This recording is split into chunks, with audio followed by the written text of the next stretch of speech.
19조 5천억 원 규모의 4차 재난지원금 지급 방안이 확정됐습니다. 이를 위해 15조 원의 추가 경정 예산안이 마련됐습니다. 소상공인에겐 1인당 최대 680만 원의 각종 지원금이 지급됩니다. 국내 코로나19 신규 확진자가 사흘째 300명대를 기록한 가운데 전국의 유치원과 초중 고등학교가 일제히 개학했습니다. 초등학교 저학년과 고3을 제외한 나머지 학년은 격주나 격일로 등교합니다. 백신 접종 나흘째인 어제까지 2만 3천여 명이 1차 접종을 마쳤습니다. 이상 반응을 호소한 사례는 150여 건에 불과했습니다. 영국 정부는 아스트라제네카 백신이 70세 이상 고령층에도 큰 예방 효과를 보였다고 발표했습니다. 민주당이 추진하는 중대범죄수사청과 관련해 윤석열 검찰총장이 헌법 정신을 파괴하는 것이라고 공개적으로 비판했습니다. 직을 걸고 막겠다는 입장까지 밝히면서 갈등이 고조되고 있습니다.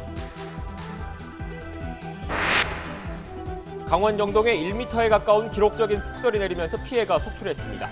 오후부터 점차 눈이 그치고 있지만 제설 장비를 투입하기 어려운 산간마을은 사실상 고립된 상태에 놓였습니다.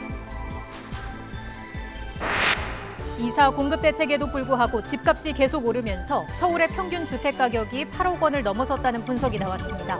참여연대는 경기도 광명과 시흥이 신규 택지로 선정되기 전 한국토지주택공사 직원들이 땅을 미리 사뒀다고 주장했습니다. 더 뉴스 60초 뒤에 계속됩니다.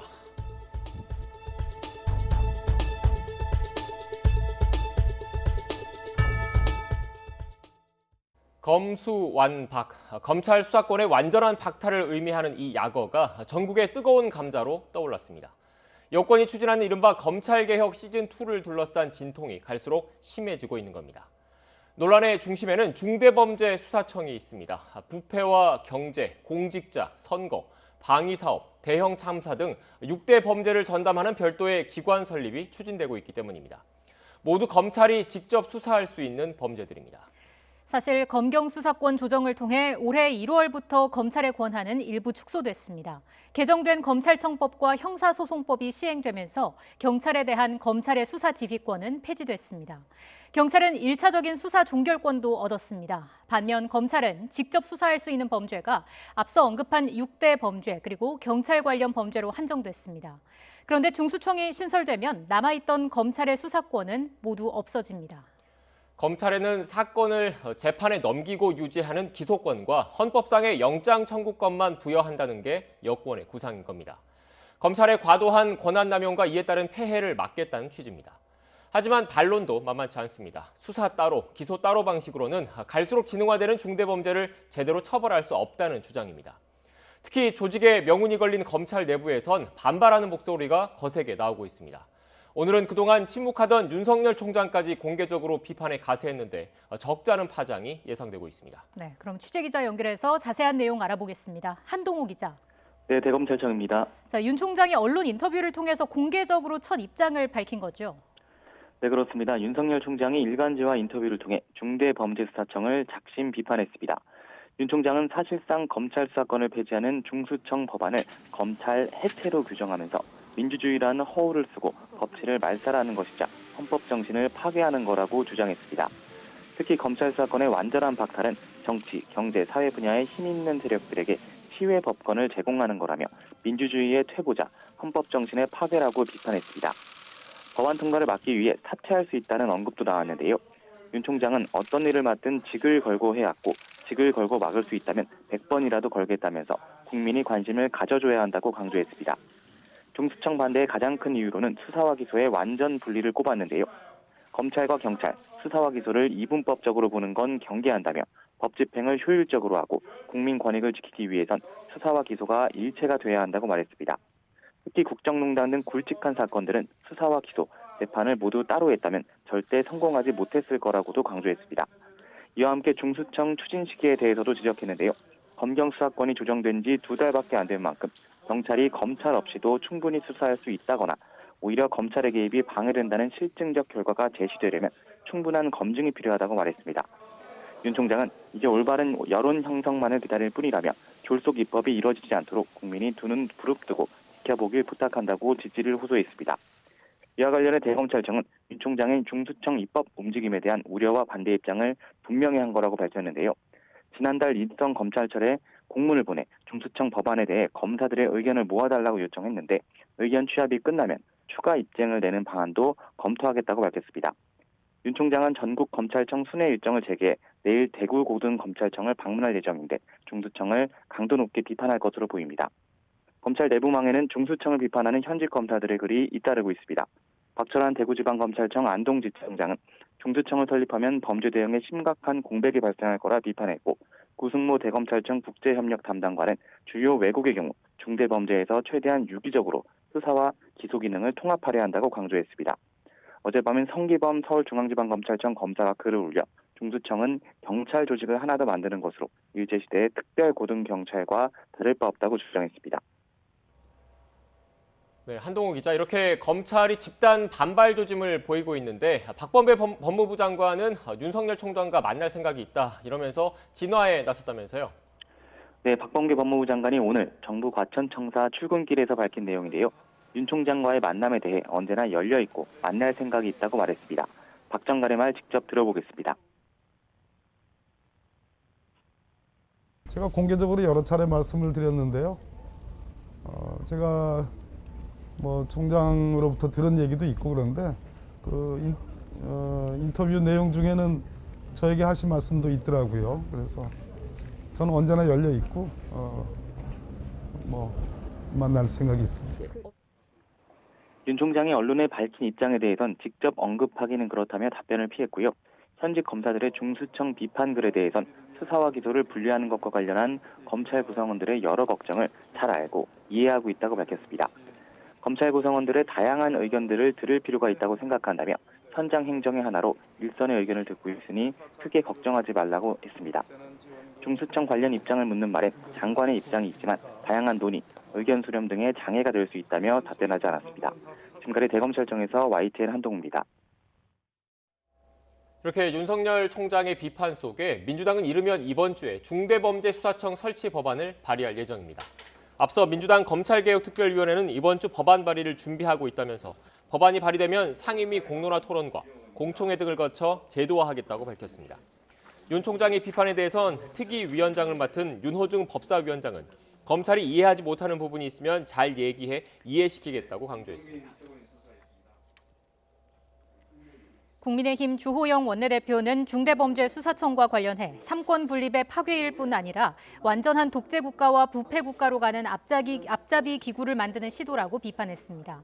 주호영 원내대표는 비상대책위원회의에서 검찰을 폐지하고 중수청을 만들어 자기 편은 봐주고 상대편은 엄히 처벌하는 법치주의 파괴가 없도록 최선을 다하겠다고 덧붙였습니다.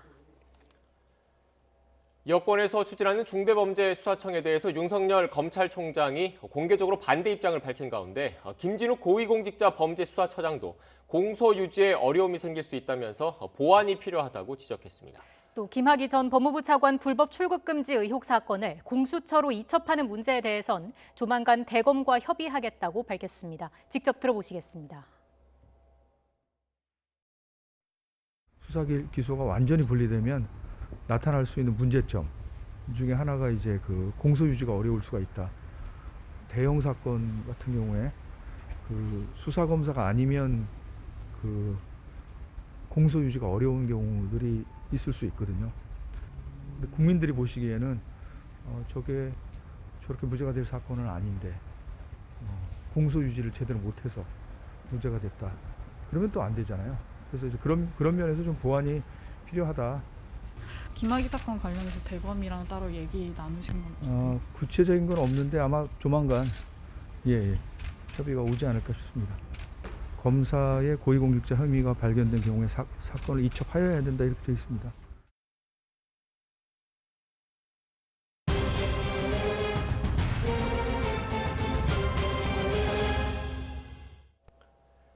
지금부터는 코로나19 관련 소식 전해드리겠습니다. 하루 검사 건수가 3만여 건으로 감소한 가운데 신규 확진자는 사흘 연속 300명대를 기록했습니다.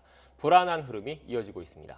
이런 상황에서 오늘 개학과 동시에 등교 수업이 이루어졌습니다. 방역과 돌봄 공백을 고려해서 일부 학교만 매일 학교에 갈 수 있고 다른 학년은 원격 수업과 병행해야 합니다. 네, 곳곳에서는 학교에 첫 발을 내디딘 초등학교 1학년을 위한 작은 환영 행사도 열렸습니다. 현장 취재기자 연결합니다. 김다영 기자. 네, 인천 청룡초등학교에 나와 있습니다. 네, 지금 초등학교는 수업이 대부분 마무리가 됐죠. 네, 1시간 전쯤 오늘 등교한 학생들은 모두 집으로 돌아갔습니다. 제가 나와 있는 이 운동장에서는 오늘 1학년을 위한 작은 환영 행사도 열렸는데요. 대규모 입학식은 자제해달라는 방역당국의 당부에 따라 담임과의 시간을 가지고 또 포토존에서 기념 촬영을 하는 수준으로 행사는 진행됐습니다. 이곳에서 만난 1학년 학부모는 학교로 첫 발을 뗀 아이의 모습에 기대감을 드러내면서도 걱정 어린 마음을 전하기도 했습니다. 같이 들어보시죠. 작년 같은 경우는 1학년 입학생들이 학교를 거의 못 나갔기 때문에 많이 안타까웠는데 그래도 올해 입학한 1학년부터는 이렇게 입학하고 1, 2학년 다 등교를 할 수 있어서 너무 다행이라고 생각합니다. 아이들 최우선으로 생각해 주시리라 믿고요. 그리고 아직 코로나 종식된 게 아니기 때문에 그 방역이나 이런 부분들 세세하게 신경 쓰셔서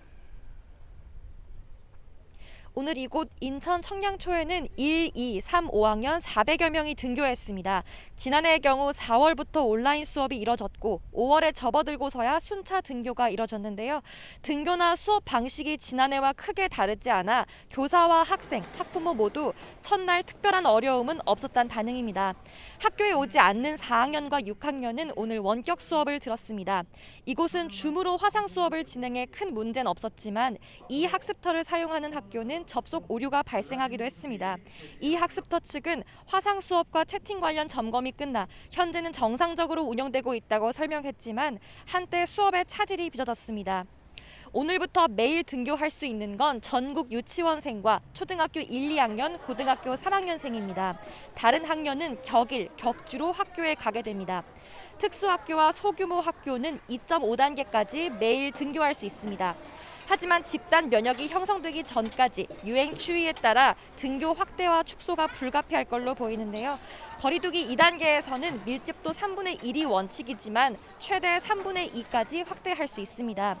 2.5단계로 상향되면 등교 비중은 3분의 1로 줄어들고 3단계 시에는 원격 수업으로 전면 전환됩니다. 3월 등교 수업이 코로나19 재확산 위험 요인이 될 수 있는 만큼 방역당국은 수칙을 철저히 지켜달라고 당부했습니다. 지금까지 인천 청량초등학교 앞에서 YTN 김다연입니다. 주말과 공휴일을 지나서 각 보건소의 코로나19 백신 대기줄도 다시 길어지고 있습니다. 근무 중에 백신을 맞으러 온 요양시설 종사자들, 우리만큼은 꼭 백신을 맞아야 한다는 의무감에 보건소를 찾았다고 말했습니다. 방역당국은 이달 안에 이들에 대한 1차 접종을 마칠 계획입니다. 현장에 나가 있는 취재기자 연결합니다. 홍민기 기자. 네, 서울 도봉구 보건소에 나와 있습니다. 네, 접종은 잘 진행되고 있습니까? 네, 그렇습니다. 순조롭게 진행되고 있습니다. 이곳 도봉구 보건소에서는 조금 전이 낮 1시 반부터 오후 접종 일정을 시작했습니다. 오후에는 근처 요양시설에 근무하는 사회복지사 등 30여 명이 백신을 맞을 예정입니다. 오전까지 접종을 마친 31명을 포함하면 오늘 이곳 도봉구 보건소에서는 70명이 백신을 맞을 예정입니다. 저희 취재진이 조금 전에 살펴보니까요. 예정된 시간보다 일찍 보건소를 찾아와 접종을 기다리는 모습도 볼 수 있었습니다. 접종자 대부분이 요양시설에 근무하는 분들인 만큼 혹시 모를 감염을 막기 위해 얼른 백신을 맞으러 왔다고 답했습니다. 백신 접종 첫날인 지난달 26일에는 모두 58명이 백신을 맞았던 것과 비교하면 이제 백신 접종이 본격적으로 시작됐다고 볼 수 있습니다. 오늘 접종 장소를 찾은 종사자들은 처음 맞는 백신이 불안한 게 사실이라면서도 집단 감염을 막아야 한다는 의무감에 백신을 맞았다고 말했습니다. 오늘 오전 백신을 접종한 사회복지사 한 분의 말씀을 직접 들어보시겠습니다. 아무래도 이제 다른 직장하고 좀 틀려서 그런 부분은 조금 맞아야 된다는 의무감은 조금 있어요. 일단 맞아야 된다고 생각은 하죠. 맞았으면 좋겠고. 네, 보건소도 분주한 모습입니다. 지난 주말과 공휴일엔 접종 일정이 없었지만 이미 접종을 마친 사람들에게 이상 반응은 없는지 등을 전화로 확인했습니다. 접종 대상자들과 날짜도 정했는데 한 번에 사람들이 몰리는 것을 막기 위해 날짜별로 인원을 나눴습니다. 오늘처럼 오는 10일까지 매일 70명씩 접종을 이어갈 계획입니다. 앞으로 소방관과 역학조사관 등 1차 대응 요원에 대한 접종도 보건소에서 맞습니다. 방역당국은 이들 모두 이번 달 안에 1차 접종을 끝내는 것을 목표로 하고 있습니다. 지금까지 서울 도봉구 보건소에서 YTN 홍민기입니다. 화이자와 아스트라제네카의 코로나19 백신이 고령층에 큰 효과가 있는 것으로 나타났다고 영국 잉글랜드 공중보건국이 밝혔습니다. 잉글랜드 공중보건국은 1월부터 수집된 접종 자료를 연구한 결과 이들 백신을 1회차 접종한 80살 이상 고령층은 접종 3, 4주 뒤부터 입원을 막는 데 80%의 효과를 보였다는 사실을 확인했습니다. 또 두 백신 모두 70살 이상 연령층에도 감염을 줄이는 데 큰 효과가 나타났다고 발표했습니다. 코로나19 백신 접종이 시작되면서 일상 회복에 대한 기대감도 고개를 들고 있습니다. 상황이 나아지면 하고 싶은 건 여행이다. 이렇게 응답한 사람이 가장 많았다는 조사 결과도 있습니다. 하지만 여행업계는 지금 상태로는 코로나19 종식 때까지 살아남을 수 없다며 정부의 지원을 호소하고 있습니다. 김경수 기자가 취재했습니다. KF 마스크 보고 가세요. 엄청 저렴합니다. 10년 동안 해외여행 전문 여행사를 운영해온 김봉수 씨. 최근 길거리에서 마스크를 팔기 시작했습니다. 이렇게 마스크에서 하루에 2만 원에서 벌어야 되니까 혹시 사실래요? 이거 저렴한데 KF94. 그래서 그런 뭐 1, 2만 원이라도 일단 없는 것보다 나으니까 그리고 이렇게 나와서 좀 판매를 하게 됐고. 지난 1년 여행 상품 매출은 없다시피 한데 인건비와 임대료 등 고정 비용은 꾸준히 나갔고 사무실 규모와 직원 수가 절반으로 줄어드는 동안 빚은 수천만 원 늘었습니다. 작년 대비 한 100분의 1 정도, 이 정도로 매출이 줄었죠. 점점 늘어가는 추세고 그러다 보니까 뭐 카드 서비스 받고 그다음에 돌려막기 좀 하고 사실 그러다 보니까 점점 또 신용은 내려가고. 온기가 사라진 여행사 사무실에는 지난해 6월에 멈춘 달력만 쓸쓸히 걸려 있습니다. 폐업한 지인의 사무실을 둘러보는 김명섭 씨의 여행사도 사정이 나쁘긴 마찬가지입니다. 작년 5월에 1억을 했던 융자를 받았거든요. 근데 또 그 이후로부터는 이제 매출이 없다 보니까 오늘 현재 잔고가 뭐 한 1,000만 원이 조금 안 남았어요. 이제 앞으로가 더 이제 문제죠. 뭐 지금부터가 이제 큰 문제인 것 같습니다. 하여튼 답답합니다. 지난해 국내 여행업계 매출액은 전년 대비 84% 감소한 것으로 나타났습니다. 국내 여행사 4곳 중 1곳은 이미 문을 닫았습니다. 여행업계는 더 못 버티겠다며 청와대 앞에서 생존권 보장을 외치고 나섰습니다. 집합 금지나 제한 업종은 아니었지만 실제로는 영업을 제대로 할 수 없었다며 직접 지원을 촉구했습니다. 입국자 자가격리 기준 완화 등 여행객의 부담을 줄여달라는 요구도 나왔습니다. 14일 줄여달라는 게 무조건 줄여달라는 게 아닙니다. 사회적 거리와 두기가 똑같이 14일 격리에 대해서 정확한 기준을 만들어서 5일이든 7일이든 10일이든 14일이든 저희에게 근거와 과학적으로 설명을 해달라는 것뿐입니다.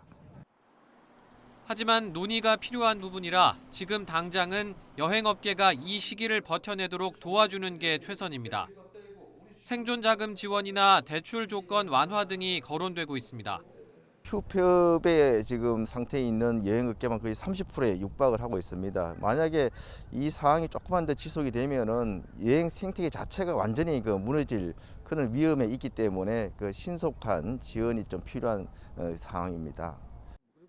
단기 지원 외에 코로나19 이후로 달라질 여행 트렌드에 대비한 중장기적인 대비책도 필요합니다. 앞으로는 과거의 단체 여행 대신 소규모 개별 관광이 주를 이룰 것으로 보이는 만큼 새로운 상품 개발과 관련 인력 육성에 정부가 관심을 가져야 한다는 지적도 나옵니다. YTN 김경수입니다. 조금 전 중앙방역대책본부 브리핑이 시작됐습니다. 현장으로 가보겠습니다. 위 중증 환자는 어제보다 4명이 증가한 135명이고 어제 한 분이 돌아가셨습니다. 고인의 명복을 빌고 유족께는 심심한 위로의 말씀을 드립니다. 국내 주요 발생 현황 설명드리겠습니다. 먼저 수도권입니다. 서울시 노원구 어린이집 관련 2월 26일 첫 확진자 발생 이후에 13명이 추가 확진되어 누적 확진자는 총 14명입니다. 서울 영등포구 음식점 관련 5명이 추가 확진되어 누적 확진자는 총 17명입니다. 경기도 양주시 철근 제조업 관련 9명이 추가 확진되어 누적 확진자는 총 33명입니다. 경기도 이천시 가족, 지인 모임 관련 2월 26일 첫 확진자 발생 후에 10명이 추가 확진되어 누적 확진자는 총 11명입니다. 경기도 이천시 박스 제조업 관련 4명이 추가 확진되어 누적 확진자는 총 26명입니다.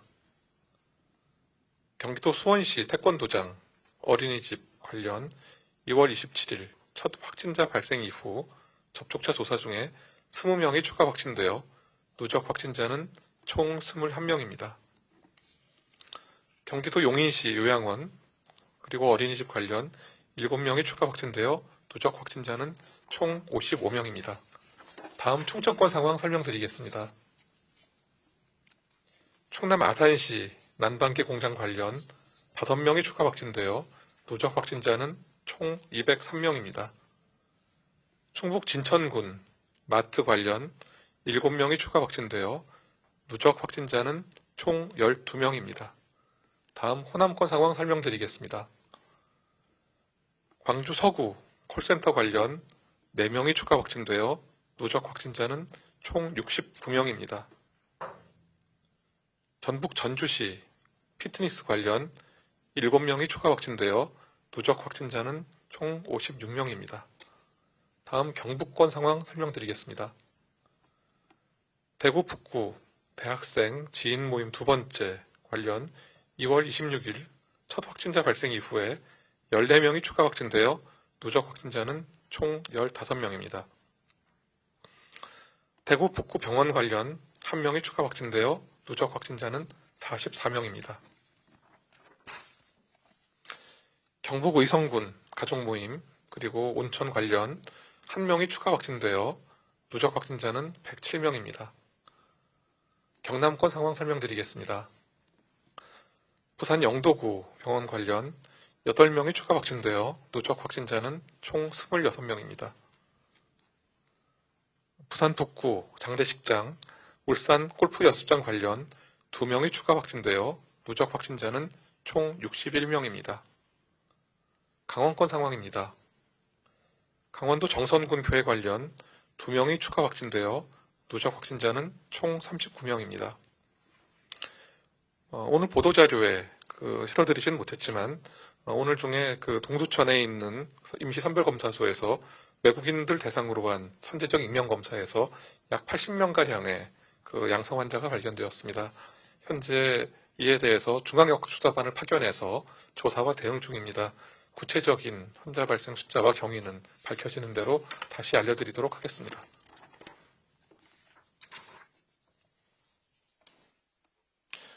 설 연휴 전후 가족과 지인 모임을 통한 집단 발생 사례 분석을 설명드리겠습니다. 가족 및 지인 모임을 통한 감염은 설 연휴 전인 2월 1주차에는 120명 정도의 환자 발생이 있었습니다.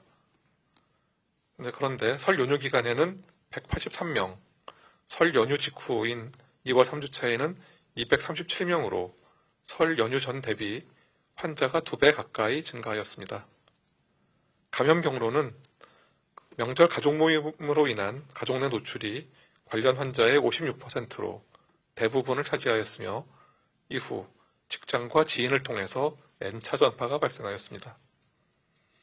그러나 국민들께서 적극적인 방역 협조를 해주신 덕분에 2월 4주차 환자 수는 다시 144명으로 감소하였습니다. 앞으로도 5인 이상 사적 모임을 자제해 주시고 마스크 착용과 같은 개인 방역 수칙을 철저히 그리고 꾸준히 지켜주실 것을 당부드립니다. 최근 코로나19 해외 발생 동향에 대해서 설명드리겠습니다. 세계보건기구 통계에 따르면 전 세계 누적 환자가 1억 1,300만 명을 넘긴 가운데 해외 주간 신규 확진자 수는 269만 명, 사망자는 65만 명으로 지난주 대비 신규 확진자가 소폭 증가하였습니다. 대륙별 확진자 발생은 미주와 아프리카는 다소 감소하였으나 중동과 유럽, 아시아는 지난주 대비 증가하는 추세를 보였습니다. 세계적으로 보면 올해 1월 초부터 큰 폭의 확진자 발생 감소세를 이어왔으나 2월 말부터는 정체되는 모습을 보이고 있습니다. 또한 당분간 코로나 환자 발생 숫자는 정체기에 있을 것으로 그렇게 판단하고 있습니다. 아직 세계적으로 백신 효과가 본격적으로 나타나는 그런 시기라고 말씀드릴 수 없습니다.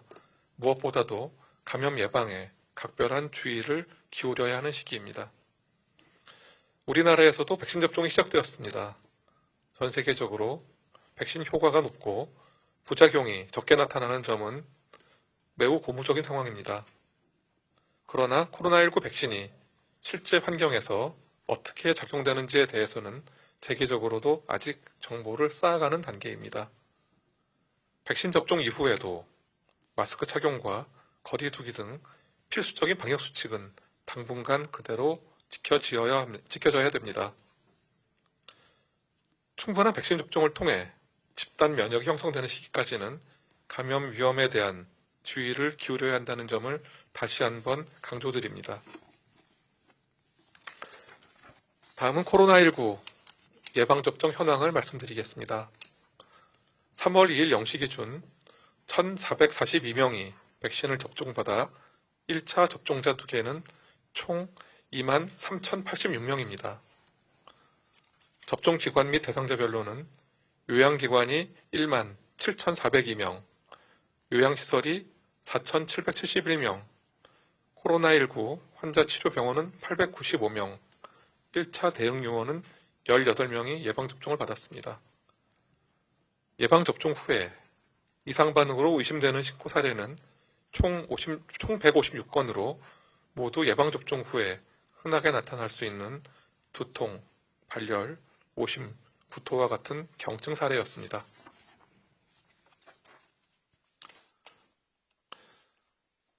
이제 본격적인 코로나19 백신 접종이 시작되었고 백신 접종을 시작한 국가들 중에서는 기존의 봉쇄 조치를 완화를 논의하는 경우도 있습니다. 하지만 전 세계적으로 지난 6주간 연속 감소하였던 코로나19 신규 감염은 7주 만에 다시 증가세로 돌아선 상황입니다. 현재 백신 접종률 1위인 이스라엘이 참고 사례가 될 수 있을 것입니다. 백신 접종 초기에 강력한 봉쇄 정책을 병행한 이스라엘은 당시 감염 재생산 지수가 0.8까지 감소세를 보였지만 2월 28일에는 이 수치가 다시 0.99로 증가하였습니다. 이는 백신 접종과는 별개로 코로나19 감염 예방을 위한 거리 두기 그리고 마스크 착용 등 방역 수칙 준수가 얼마나 중요한지 보여주는 단적인 방증이라고 할 수 있습니다. 이제 코로나19 백신 접종이 본격화되고 우리 학생들의 등교 수업이 시작된 만큼 더욱 철저히 방역 수칙을 준수해 주시기 바랍니다. 3월은 늘 새로운 시작의 계절입니다. 오늘 아침에 알록달록한 책가방을 메고 등교하는 초등학생들 그리고 교복을 입은 중고등학생들이 등교하는 모습을 보면서 방역당국의 실무자로서 더욱 무거운 책임감을 느낍니다. 우리 학생들의 안전한 학교 생활을 위해 교직원과 학생들은 물론 학부모님들께서도 학교 방역 수칙을 더욱 충실히 지켜주실 것을 당부드립니다.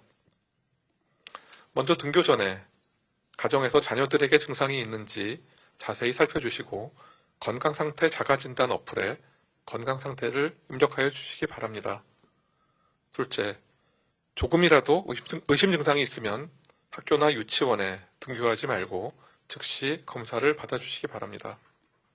셋째, 학교 내에서는 항상 마스크를 착용하고 불필요한 이동은 자제하며 실내 환기와 소독을 철저히 해야 합니다.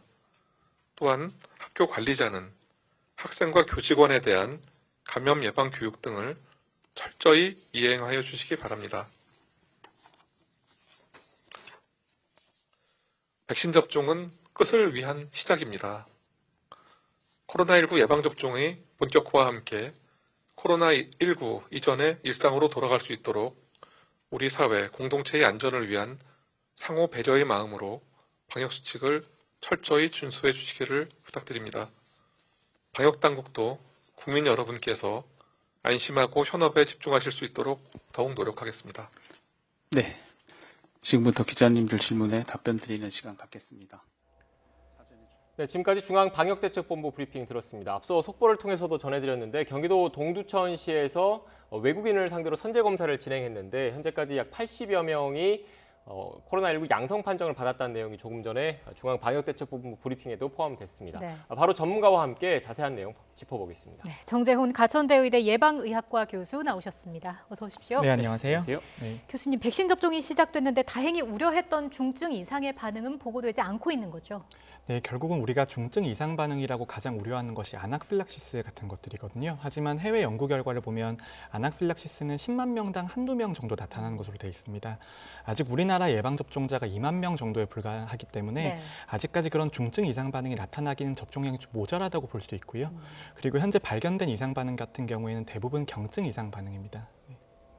네, 교수님, 그런데 그 경증 이상 반응이 나타난다고 하더라도 아픈 사람 입장에서는 뭔가 약을 좀 먹어야 되는 건 아니냐, 진통제를 먹어야 되는 건 아니냐 이런 생각도 하실 수가 있잖아요. 그런데 약 같은 경우에도 뭐 이른바 브루펜 계열의 이부프로펜보다는 타이레놀 계열의 약을 먹는 게 좋다고 하던데 이유가 있습니까?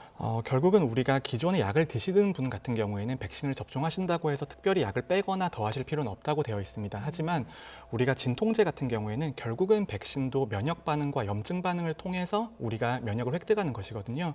그런데 접종 전이나 접종 직후에 진통제를 복용하시게 되면 이제 백신의 효과가 떨어질 수 있다라는 그런 실험적인 연구들이 있습니다. 그렇기 때문에 우리가 백신 접종 때 이상 반응, 특히 통증 같은 것들을 걱정을 해서 진통제를 미리 드시는 것들은 권고되지 않고요. 하지만 이상 반응이 좀 심해서 이제 진통제가 필요하신 경우에는 이제 아세트아미노펜 계열의 그런 약들을 복용하는 걸 권고드리고 있습니다. 그게 앞서 말씀드린 타이레놀 계열인 거죠. 일반인분들 쉽게 받아들일 수 있는. 그 이부프로펜 계열, 즉 브루펜 계열은 면역 효과를 좀 떨어뜨리기 때문에 자제해야 되는 겁니까? 근데 실험실에서는 이제 떨어뜨린다고 되어는 있지만 그게 현실 세계에서 큰 효과를 발휘할지에 대해서는 아직까지 의문이 있는 상태고요. 그래서 쓰셨다고 해서 이제 백신 효과가 완전히 없어지는 것은 아닙니다만 그래도 주의하시라라는 그 정도의 의미입니다. 네, 좀 정리를 하면 백신 접종 전에는 되도록 진통제를 안 드시는 게 좋고 접종 이후에 진통제를 혹여라도 드시게 된다면 타이레놀 계열의 진통제를 드시는 게 그나마 낫다라는 네, 말씀이신 그렇습니다. 거죠? 네. 접종이 시작하고 한 나흘여간이 지났습니다. 2만 3천여 명이 접종을 했는데 이 정도 속도에 대해서는 어떻게 보세요? 결국은 우리가 초기 접종이라고 하는 게 집단 면역을 형성하기 위한 빠른 접종이라기보다 우리나라의 접종 시스템을 만들어가는 과정이라고 생각을 합니다. 그래서 2만 3천 명 정도는 우리가 숫자가 중요한 게 아니고 안전하고 효과적으로 접종이 이루어지고 있다. 그리고 이런 접종 시스템이 나중에 확대될 수 있다. 그런 의미로 받아들여야겠습니다. 네. 지금 아스트라제네카 백신과 화이자 백신 접종이 시작되고 있는데 그 65세 이상 고령층, 특히 요양시설이나 요양병원에 계신 분들은 접종 대상이 좀 미뤄진 상태이지 않습니까? 그런데 외국에서 아스트라제네카 백신의 고령층에 대한 효과가 좀 좋다라는 결과가 좀 나오면서 이 고령층에 대한 접종 시기를 앞당겨야 되는 것 아니냐 이런 지적도 나오고 있더라고요. 저도 좀 동의하는 부분이 있는데요. 결국 우리가 아스트라제네카가 65세 이상에 대해서 사용하지 않기로 결정한 것은 안전성의 문제라기보단 65세 이상의 효과를 발휘하는 근거가 모자라다라는 이유 때문이었습니다. 그런데 우리가 임상시험이라고 하는 것은 임상시험의 크기가 굉장히 크면은 3만 명 정도의 대상자가 참여를 하게 되는데 결국 임상시험의 결과보다 더 중요한 건 현실 세계에서 접종을 했을 때 얼마만큼의 효과가 나오는지가 가장 중요합니다. 그래서 가장 먼저 아스트라제네카 백신 접종을 시작한 나라가 영국인데 영국에서는 스코틀랜드에서 지난주 먼저 1차 접종 결과가 발표가 되었고요. 그리고 오늘 이제 영국 전체 1차 접종 결과가 발표가 됐습니다. 근데 그 결과를 보면 영국은 굉장히 독특하게 80세 이상의 대상자에 대해서는 아스트라제네카의 백신을 주로 사용을 했었거든요. 근데 그럼에도 불구하고 아스트라제네카가 입원 감소, 입원 방지에 있어서는 굉장히 좋은 효과를 보였습니다. 이미 그 숫자가 수백만 명을 대상으로 한 접종 결과에서 그 정도 효과가 나왔기 때문에 저는 충분한 근거가 쌓였다고 생각을 하고요. 이 정도 근거면 우리나라도 저는 사용해도 문제가 없다고 생각합니다. 이 부분도 짚어보겠습니다. 지금 접종 인원 확대 논란도 있었는데 한 바이알당 접종 인원을 확대하는 거에 대해서는 어떤 의견 갖고 계신가요? 결국은 우리가 처음에 화이자 같은 경우에는 한 바이알에 5명 접종하는 것으로 되어 있습니다. 하지만 우리가 주사기를 사용하는 과정에서 손실 분량이 있기 때문에 조금 여유 있게 넣어주거든요. 근데 우리가 최소 잔량 주사기라고 해서 새롭게 나온 주사기를 사용할 경우에 5명 분이 6명 분량까지는 안정적으로 사용할 수 있음이 증명이 되어 있습니다. 그런데 6명에서 7명으로 가는 거에 거에 대해서는 어떤 바이알은 나올 수도 있고 어떤 바이알은 나오지 않을 수도 있는 문제거든요. 그래서 꼭 7명이 사용할 수 있는 분량을 뽑아야 된다라고 강제하는 것 자체가 의료진에게 부담으로 작용할 수 있습니다. 그래서 외국에서는 이것을 보너스라고 하거든요. 보너스라는 것은 있으면 좋은 것이고 없는 게 당연한 그런 상태이기 때문에 6명까지는 안정적으로 사용을 하더라도 그걸 7명까지 확장하는 거에 대해서는 좀 무리가 있다. 저는 그렇게 생각합니다. 네. 그리고 그 어려운 용어라서 좀 다시 정리를 드리면 이 바이알은 한 병을 의미하는 거고 또 도주라는 용어가 있더라고요. 도주는 접종 횟수를 의미하는 건데 우리 정부 그리고 다른 나라도 비슷하다고 하던데 이 제약사와 계약을 맺을 때 바이알 그러니까 병 단위가 아니라 접종 횟수를 의미하는 도주 단위로 계약을 했기 때문에 한 병당 많은 도주를 뽑아낸다고 해서 뭐 화이자나 아스트라제네카사에서 더 많은 병 그러니까 바이알을 주는 게 아니고 오히려 더 많은 접종 횟수를 뽑아내면 그 제약사에서 주는 바이알, 병은 더 줄어들 수도 있다 이런 지적도 있더라고요. 이제 그건 계약서상 해석에 따른 문제인데요. 그것은 이제 계약서가 완전히 공개가 되고 실제적으로 어느 정도 도입이 되는지 확인해봐야 될 문제고요. 아직까지는 명확하게 대답을 드리기는 좀 어려울 것 같습니다. 네, 알겠습니다. 잔량을 모아서 접종하는 건 안 된다고 하는 이유는 뭔가요? 결국은 우리가 한 바이알이라고 하는데요. 거기서 뽑다가 보면 6명분을 뽑았는데 0.5명분 정도가 남아있을 수 있습니다. 근데 그런 것들을 모아서 1인분을 만들어서 접종해주면 되지 않느냐 그런 의견들이 있는데요. 그렇게 되면은 한 바이알에 주사기가 여러 번 들어가게 되고 그런 과정에서 감염의 위험이 높아지게 됩니다. 그런 안전성의 문제 때문에 이제 여러 분량을 모아서 쓰는 것은 가급적이면 자제하는 것으로 되어 있죠. 네, 일단 바이알 단위로 계약을 했는지 도주 단위로 계약했는지 완전하게 계약서가 공개되지 않았기 때문에 이 부분은 추가로 봐야 된다라는 말씀이 있으셨고 또 안전성과 현장 의료진의 여러 부담감이 있어서 권고된 그 접종 횟수로 접종하는 게 맞다라고 말씀을 하셨는데 실제로 정은경 청장도 이런 논란을 의식해서인지 그 공식 지침상으로는 원칙대로 접종하겠다라는 입장을 밝힌 상태라는 점을 다시 한번 시청자 여러분께 말씀드리겠습니다. 자, 이번에 얀센 백신 얘기를 좀 해보겠습니다. 국내에는 2분기에 도입될 예정인 건데 이게 한 번 접종으로 끝나는 백신이어서 게임 체인저다 이런 이름도 있다고요. 결국 백신의 효과를 우리가 총 3가지 정도로 볼 수 있는데요. 하나는 감염을 막아주는 것이고요. 감염이 되어도 중증화가 되지 않게 해주는 효과가 있고 다른 사람에게 전파하지 않게 하는 총 3가지 정도 효과가 있습니다. 그런데 얀센 백신 같은 경우에는 1회 접종을 전제로 설계가 되어 있는데 임상시험 결과가 감염을 막아주는 효과가 발표된 게 아니고 중등도 이상의 중증 감염을 막아주는 효과에 대해서 발표가 되어 있습니다. 결국 얀센 백신의 목적이라는 것이 감염을 막아주는 것이 아니고 중증화를 막아주는 데 있어서 더 주안점을 두고 있다고 봐야 되고요. 그리고 아무래도 1회 접종하는 백신은 2회 접종하는 백신에 비해서 효과가 떨어질 가능성이 있습니다. 그래서 초기 대응 측면에서 이제 중환자를 줄이고 의료 체계의 부담을 줄여주는 그런 입장에서 보면 굉장히 좋은 백신이지만 이게 우리가 집단 면역의 관점에서 본다면 백신의 효과에 문제가 있을 수도 있습니다. 아직까지는 밝혀진 게 긴급 승인이 나와 있고 약 66% 정도의 중증 이상의 환자를 막아주는 효과가 있다. 그 정도만 나온 것이기 때문에 아직까지 게임 체인저라고 부르기는 좀 이른 것 같습니다. 네. 일단 1회 접종과 접종 횟수가 적고 그리고 유통이 용이하다라는 그런 장점은 있지만 좀 더 효과 면에서는 지켜봐야 된다는 말씀이셨던 것 같고요. 현재 국내 현황과 관련해서 좀 짚어보겠습니다. 일단 300명대를 유지하긴 했는데 아직 안심할 상황은 아닌 거죠? 결국은 감염병 위기라는 게 언제든지 재확산이 가능하고요. 그다음에 우리가 1차 유행, 2차 유행, 3차 유행 사이의 경험을 보면 사회적 거리두기나 국민들의 위기의식이 느슨해지면 바로 확진자가 증가하는 경향들을 보이고 있습니다. 우리가 3차 유행 같은 경우에는 완전히 확산세가 감소하진 않고 300에서 500명 사이를 왔다 갔다 하고 있는 굉장히 정체된 상태인데요. 이 정체된 상태가 만약에 하나의 출발점이라고 본다면 출발점 자체가 굉장히 높이 시작을 하기 때문에 다음 유행은 더 크게 올 그럴 위험성도 있는 거죠. 기본적으로 그 베이스라인 좀 높게 시작한다는 거죠. 네, 그렇습니다. 지금 상황에서 또 우려가 되는 게 양성률로 따지면 또 적지 않은 수치이기도 하고 감염 경로를 알 수 없는 비율도 여전히 높은 상황 아니겠습니까? 결국은 우리가 확진자 숫자로만 상황을 평가하는 게 한계가 있다는 의미고요. 확진자 숫자로만 보면 300에서 500명 정도가 이어지기 때문에 굉장히 안정적이다라고 볼 수 있지만 그 숨어있는 지표들이 있습니다. 말씀하신 것처럼 검사 건수가 줄었지만 양성률이 높아지면서 확진자 숫자가 계속 유지가 되는 그런 양상이거든요. 그래서 그래서 진단 검사를 조금 더 늘리고 적극적으로 간다면 당연히 확진자 숫자가 늘어날 수밖에 없는 그런 상황입니다. 하지만 그래도 우리나라가 좀 그래도 긍정적인 측면은 5인 이상 집합 금지가 그래도 계속 유지가 되고 있다는 건 굉장히 중요한 측면이라고 생각합니다. 국가수리과학연구소라든지 여러 가지 연구 결과를 보면 5인 이상 집합 금지가 확진자 숫자를 늘리지 않는 가장 중요한 조치라는 그런 평가들이 많거든요. 그래서 5인 이상 집합 금지라는 조치가 이어지는 한은 확산세가 그렇게 급격하게 증가하진 않을 거다. 그런 예상을 해볼 수는 있습니다. 네.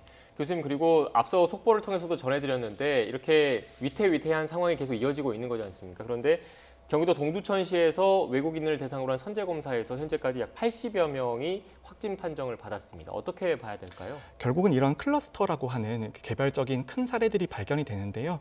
감염병 확산이 유지가 된 상태에선 이런 클러스터는 너무 자연스럽게 계속 일어나는 현상입니다.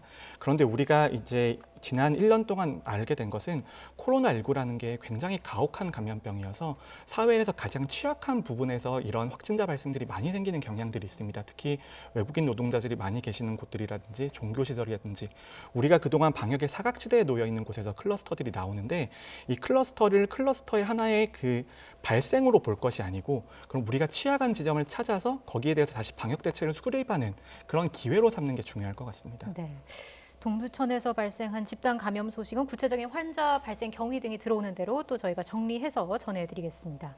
이런 가운데 오늘부터 초등학교 1, 2학년, 고3 학생들 매일 등교가 시작됐습니다. 여기에 더해서 등교를 더 확대해야 하는 것 아니냐 이런 목소리도 나오는데 어떤 의견이신지요? 결국은 우리가 지속 가능한 방역이라는 측면에서 우리가 육아의 부담과 교육의 부담이 사회적으로 굉장히 크게 작용을 하고 있습니다. 결국은 우리가 코로나19가 아무리 유행이 지속된다고 하더라도 언제까지 아이들을 학교에 보내지 않을 수는 없는 것이거든요. 그런 측면에서는 학교는 언젠가 문을 열어야 됩니다. 하지만 우리가 과학적인 근거로 봤을 때에는 코로나19가 특히 어린아이들에게서는 굉장히 경하게 나타나고 사망자도 적고 그다음에 전파 능력도 떨어지는 것으로 돼 있기 때문에 조심스럽게 학교를 열어도 아이들 안에서는 그렇게 확산이 크지 않을 것이다. 그런 과학적인 근거가 쌓이고 있거든요. 그런 과학적인 근거를 바탕으로 학교가 다시 문을 열게 되는 것이고요. 이제 그럼에도 불구하고 아이들 사이에서의 전파는 없을 수가 있지만 교사들에 의한 전파가 있을 수 있습니다. 그래서 교사들에 대한 백신 접종이라든지 방역 대책이 어느 정도 우선적으로 수립될 필요가 있습니다. 네, 말씀하신 걸 들어보면 그 선생님들에 대한 백신 접종 시기를 앞당겨야 한다라는 의견이신 것 같은데 그게 가능하겠습니까? 결국은 우리가 우선순위라고 하는 게 어느 집단을 먼저 맞춰주게 되면 다른 집단이 뒤로 밀릴 수밖에 없습니다. 근데 우리가 가장 우선순위로 둬야 되는 곳은 어르신들이죠. 결국은 우리가 그분들이 돌아가시는 걸 막아야 되기 때문에 어르신들의 접종이 끝나고 나면 그 다음부터는 어느 정도 사회의 선택을 가질 수 있는 시간이 있을 겁니다. 그 정도가 시기가 되면 교사들에게 우선 접종을 해서 학교를 조금 더 안정화시킬 수 있는 기회로 삼을 수 있다고 생각합니다. 네. 자, 그리고 백신 효능을 좀 약화시키는 변이 바이러스도 걱정이 되거든요. 지금 백신 관련해서 변이 발생 그리고 확산에 따라서 접종 전략에도 변화가 필요할까요? 결국은 우리가 지금 주요하게 유행하고 있는 변이 바이러스가 영국에서 발견된 변이 바이러스와 남아프리카에서 발견된 변이 바이러스인데 영국에서 발견된 변이 바이러스 같은 경우에는 백신의 효과에 크게 영향을 주지 않는 것으로 되어 있습니다. 근데 문제는 남아프리카에서 발견된 변이인데요. 백신의 효과가 크게는 절반 정도로 감소하는 경향을 보이기 때문에 지금 백신을 그대로 유지할 경우에는 집단 면역이 형성되지 못하는 최악의 경우가 발생할 수 있습니다. 결국은 우리가 지금 백신 플랫폼이라고 하는 것을 한번 남아프리카에서 발견된 변이에 맞추어서 업데이트할 필요가 있는 것이고요. 그럼 우리가 지금 2회 접종을 전제로 방역 계획들이 수립이 되고 있는데 2회 접종에서 3회 접종으로 갈 수도 있고 3회 접종에서 한 번 더 접종하게 될 수도 있습니다. 그래서 우리가 지금 확보한 물량에 더해서 추가적인 백신 업데이트에 대비한 물량 확보가 굉장히 중요한 시점이고요. 그리고 이제 업데이트된 백신이 과연 효과가 있을 것인가에 대해서 근거를 지속적으로 수집해야겠습니다. 네, 알겠습니다. 지금까지 정재훈 가천대의대 예방의학과 교수와 함께 코로나19 관련된 이야기 나눴습니다. 오늘 말씀 고맙습니다. 네, 감사합니다.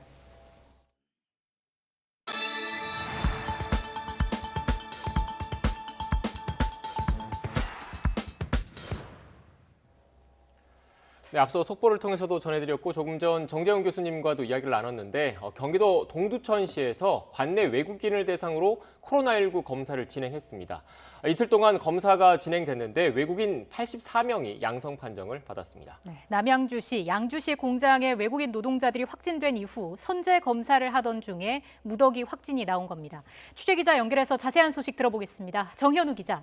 네, 사회부입니다. 자, 외국인 확진자가 한 번에 84명 나왔다는데 관련 소식 전해주시죠. 네, 그렇습니다. 동두천시는 오늘 코로나19 확진자 88명이 발생했다고 밝혔는데요. 이 가운데 84명이 외국인입니다. 이틀 동안 검사를 진행한 결과가 밝혀진 건데요. 어제 나온 확진자는 5명, 오늘 나온 외국인 확진자는 79명입니다. 방역당국은 외국인 확진자 대부분이 무증상 상태로 양성 판정을 받았다고 밝혔습니다. 동두천시는 확진자 84명 가운데 64명에 대한 기초 역학조사를 완료한 상황이라고 밝혔는데요. 거주시와 이동 동선을 파악해 방역소독을 순서대로 한다는 계획입니다. 특정 공장이나 거주 지역에서 외국인 확진자가 많이 나왔는지는 역학조사 결과가 나와야 알 수 있는 상황입니다. 동두천시는 설 연휴가 끝난 뒤인 지난달 18일부터 시에 등록된 외국인 3,966명에 대한 코로나19 선제검사를 진행했습니다. 시청 관계자는 가까운 시군구에서 외국인 노동자 집단 감염이 발생한 영향도 크다고 밝혔습니다. 지난달 17일에는 남양주 진관산업단지에 있는 공장에서 100명이 넘는 외국인 노동자들이 한 번에 확진된 바 있습니다. 동두천시와 가까운 양주시에서도 지난달 26일 남면 산업단지 공장 한 곳에서 외국인 노동자 21명과 내국인 노동자 1명이 코로나19에 확진됐습니다. 이번 동두천 외국인 집단 감염이 다른 지역으로 번질 우려도 적지 않아 있습니다. 시청은 외국인 노동자들이 주로 움직이고 생활하는 직장 등이 양주나 포천, 남양주나 인천 등 여러 지역에 있다고 밝혔습니다. 또 검사를 받지 않은 외국인 거주자들이나 관내 산업단지 근로자들이 있을 가능성도 배제하긴 힘들다고 밝혔습니다. 시청은 관내 외국인들에게 신속 검사를 안내하는 영문 안전 문자를 발송했고 외국인 커뮤니티와 선교회 등의 검사를 안내할 것을 거듭 당부했습니다. 우선 등교와 맞물린 상황이 걱정되기도 하는데요. 우선 시청은 어린이집에 다니고 있는 외국인 자녀에 대한 등원은 임시로 중지했고 관내 유치원과 초중고교에 대한 등원과 개학을 내일까지 정지한 상황입니다. 지금까지 사회부에서 전해드렸습니다. 어제부터 시작된 강원 지역의 폭설로 지금도 제설 작업이 이어지고 있습니다. 밤사이 차량 수백 대가 도로에 고립되기도 했습니다. 취재기자 연결해서 자세히 알아보겠습니다. 이윤재 기자. 네, 전국부입니다. 네, 강원 지역에 눈이 얼마나 많이 내린 거죠? 네, 어제 오후부터 강원 지역에 대설특보가 내려졌는데요. 영동 지역 대설특보는 오후 3시를 기준으로 해제될 예정이지만 일부 지역은 눈이 계속 내리고 있습니다. 강원도 인제 한계령의 적설량은 89cm를 넘었고 고성과 속초, 설악동에도 70cm 안팎의 눈이 쌓였습니다. 또 홍천, 강릉 등에도 50cm 넘는 적설량을 기록하고 있습니다. 집계는 되지 않았지만 산간 지역에는 1m 넘는 눈이 쌓여 길을 막은 것도 적지 않습니다. 많은 눈이 내리면서 나무가 쌓인 눈의 무게를 이기지 못해 부러져 도로를 막기도 했습니다. 내린 눈이 길을 막고 또 부러진 나무까지 덮치면서 도로 곳곳이 통제됐습니다. 어젯밤 폭설 때문에 강원도 주요 도로에 차량 수백 대가 고립되기도 했는데요. 주요 고속도로는 새벽 2시를 전후로 대부분 통행이 재개됐습니다. 오전까지 막혔던 미시령 옛길과 한계령 등 국도 일부도 낮 12시를 기준으로 모두 통제가 풀렸습니다. 네, 강원 지역은 오늘 폭설 때문에 개학을 하지 못한 학교도 있다면서요? 그렇습니다. 앞서 말씀드린 대로 많은 곳은 1m 넘게 눈이 쌓이면서 학교로 가는 길이 막힌 곳이 많았습니다. 이 때문에 강원 지역 초등학교 52곳과 중학교와 고등학교 각각 16곳과 12곳, 특수학교 1곳 등 모두 81개 학교가 휴업했습니다. 또 학교 40여 곳은 등교 시간을 조정했습니다. 일부 산간마을은 고립된 곳도 있습니다. 오후 들면서 기온이 오르고 제설 작업이 속도를 내고 있는데요. 강원도는 어젯밤부터 2단계 비상근무를 진행하면서 제설 장비 900여 대와 1000명이 넘는 인력을 투입해 제설 작업을 벌이고 있습니다. 오늘 중에 제설 작업을 모두 마무리한다는 계획입니다. 다만 곳에 따라 눈이 더 내린다는 예보도 있는 만큼 눈길 교통사고와 시설물 관리에 주의가 필요합니다. 지금까지 전국부에서 YTN 이윤재입니다. 네, 이렇게 어제부터 내린 강원 지역의 폭설로 도심 도로는 온통 거대한 주차장으로 변했습니다. 아침 출근길에 나선 시민들도 큰 불편을 겪었습니다. 이성우 기자입니다. 어디가 도로인지 어디가 인도인지 구분이 안 될 정도로 눈이 쌓였습니다. 중장비를 이용해 도로에 쌓인 눈을 치워보지만 계속 내리는 눈으로 도로는 다시 하얗게 변합니다.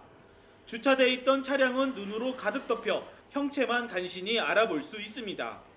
출근을 위해 차를 움직여 보지만 눈 속 자동차 바퀴는 헛돌기만 하고 바퀴 앞에 쌓인 눈을 치워봐도 차는 좀처럼 앞으로 나가지를 못합니다. 폭설로 이렇게 멈춰선 차량이 도로 위에 질비합니다. 아침 출근길에 나선 시민들은 눈 속에 쌓인 차량을 버려두고 걸어서 출근합니다. 가뭄에 산불 예방도 되고 눈이 와서 참 경치도 좋고 좋은데 눈 치운 일이 보통 일이 아닙니다. 이게 허리도 아프고 치워도 끝이 없고 눈은 무겁고. 강원도로 통하는 국도의 사정도 말이 아닙니다. 제설차가 밤새 눈을 치웠지만 도로는 여전히 눈으로 뒤덮여 있습니다. 눈이 얼마나 많이 쌓였는지 아름드리 소나무가 쌓인 눈의 무게를 이기지 못하고 부러졌습니다. 쓰러진 나무가 도로를 막고 있다 보니 가뜩이나 어려운 차량 통행을 더 힘들게 합니다. 눈 치우기도 벅찬데 쓰러진 나무들까지 속출해 작업이 더뎌질 수밖에 없습니다. 강원 동해안과 산간 지역에 폭설이 내리면서 차량 수백 대가 한때 고립되고 눈길 사고 수십 건이 발생해 1명이 숨지고 90명이 넘게 다쳤습니다.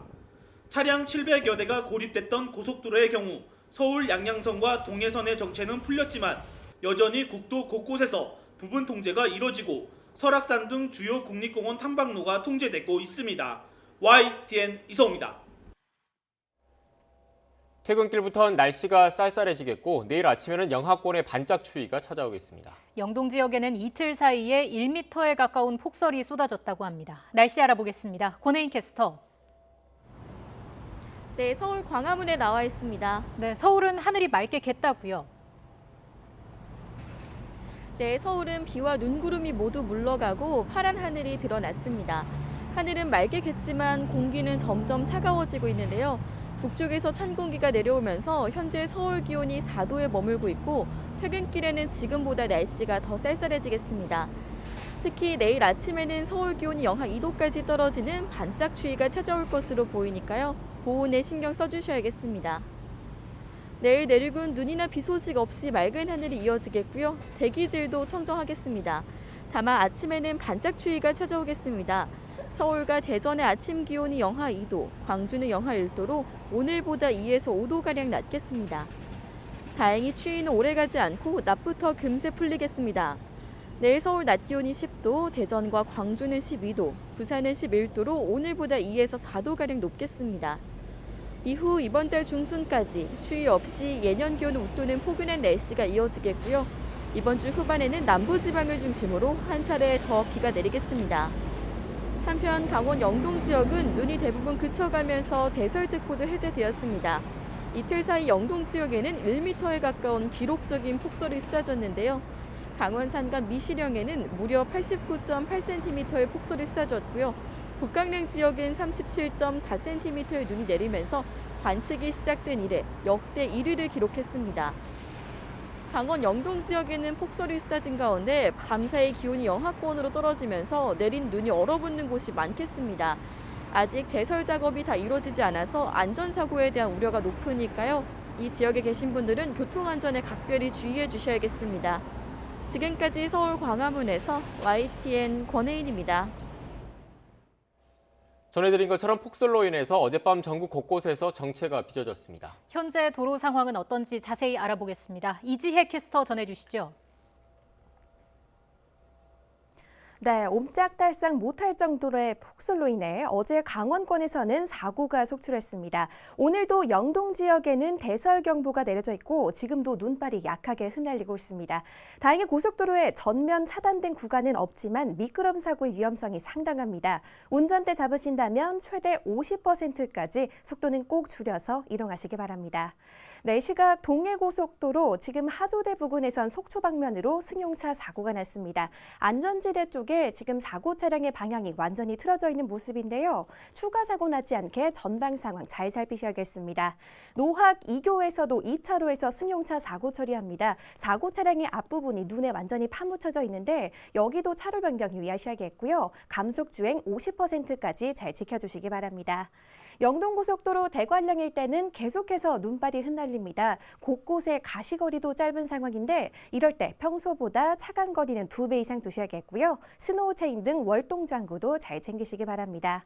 지금 경기권이나 수도권에서는 기상 상황이 좋습니다. 영동고속도로는 정체로 짧은 편인데 강릉 쪽, 서안산 부근에선 작업하면서 짧게 밀리고요. 경부고속도로 서울 방면으론 시구간에서만 정체입니다. 지금은 양재부터 반포까지만 혼잡 이어집니다. 이 밖에 평택 시흥선 시흥 쪽은 작업의 영향으로 조안부터 송산마도까지 6km 구간 버겁습니다. 최대 50%까지 꼭 감속중해 주시고요. 고속도로 교통방송이었습니다.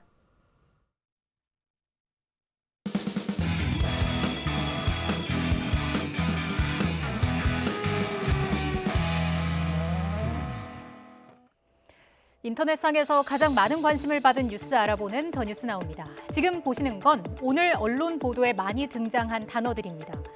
강원도, 속초가 보이고요. 또 각 정당의 이름도 눈에 띄었는데요. 자세히 하나씩 들여다보겠습니다. 자, 3월 첫날 강원도를 중심으로 기록적인 폭설이 쏟아졌습니다. 이 때문에 강원도 속초나 기상청, 한국도로공사 등의 키워드가 포함된 기사가 많았습니다. 오늘 낮 1시 기준 적설량입니다. 강원 산간인 미시령에는 90cm에 육박하는 눈이 쏟아졌고요. 이외에도 강원 지역 곳곳에 수십 cm의 눈이 내려 쌓였습니다. 갑작스러운 폭설에 피해도 적지 않았습니다. 정부가 공식적으로 집계한 교통사고만 53건이었고요. 94명이 다쳤습니다. 눈길에 미끄러진 차량 운전자가 사고 수습 도중 뒤따라오던 차량의 충돌에 숨지는 안타까운 일도 있었습니다. 보시는 것처럼 강원 지역 도로 7곳도 한때 전면 통제되기도 했습니다. 대부분 오늘 오전부터 통행이 재개됐지만 극심한 불편이 이어졌습니다. 하늘길과 바닷길도 모두 막혔습니다. 항공기 81편이 결항했고 여객선 14개 항로의 운항이 통제되기도 했습니다. 일단 오후 들어 점차 눈이 그치면서 안정을 되찾아가고 있는데요. 하지만 앞서도 전해드린 것처럼 워낙 눈이 많이 내려서 산간 지역의 제설 작업은 엄두도 내지 못할 만큼 여전히 걱정스러운 상황입니다. 이어서 문화 분야를 보겠습니다. 다양한 키워드 속에서 정의삭 감독이 눈에 띄었습니다. 정의삭 감독의 영화 미나리가 어제 골든글로브 시상식에서 최우수 외국어 영화상을 수상했죠. 지난해 기생충이 수상했던 바로 그 부문입니다. 하지만 기생충과 달리 축하가 쏟아지는 가운데 논란도 적지 않은 상황입니다. 미나리가 일반 작품상으로 분류되지 못했기 때문인데요. 영화 속 대사의 50% 이상이 영어가 아닌 경우 외국어 영화로 분류하도록 한 할리우드 외신기자협회의 규정에 대한 비판이 잇따르고 있습니다. 지난달 후보 분류 당시에도 이런 규정이 빨리 개선돼야 한다는 여론이 적지 않았지만 끝내 1인치의 장벽을 깨지 못했습니다. 아쉬움을 뒤로 한 채 이제 많은 영화 팬들의 관심은 다음 달 25일로 예정된 올해 아카데미상으로 쏠리고 있습니다. 과연 기생충을 따라 오스카상을 수상할지, 그렇다면 몇 개 분야를 수상할지 관심이 집중되고 있습니다. 마지막으로 정치면도 보시겠습니다. 4월 서울시장 재보선 관련 각 정당과 후보들의 이름이 주요 키워드로 자리했습니다. 예상대로 어제 민주당에선 박영선 후보, 제3지대에선 안철수 후보가 확정됐죠. 이제 국민의힘 경선만을 남겨두고 있는데요. 나경원, 오세훈 후보가 팽팽한 가운데 안철수 후보와의 야권 2차 단일화에 오히려 더 많은 관심이 집중되고 있습니다. 어제 경선에서 승리한 안철수 후보, 곧바로 오는 4일 국민의힘 후보가 결정되면 바로 만나겠다는 의지를 밝혔습니다.